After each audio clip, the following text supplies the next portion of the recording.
তাকেও যদি এরকম বিরক্ত হয়ে দিয়ে ফেলতে পারেন, সাদরে ঘরে নিয়ে যাই।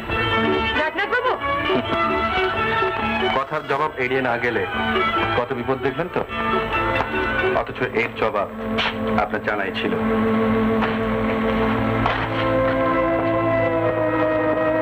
আসুন আসুন, ভাবছিলাম আপনারা বুঝে এলেন না।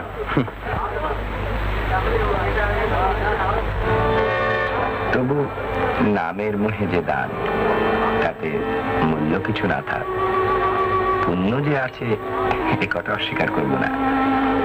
কারণ দুস্থ যারা, তারা যদি কিছু পায়, দুহাত তুলে আশীর্বাদ করে, সে আমি ভালোভাবেই জানি। আচ্ছা, এসব কথা এমন ভাবে তুমি জানলে কি করে? বললাম তো, আমার বয়স বেড়েছে একটি মঙ্গল প্রতিষ্ঠানের কৃপায়।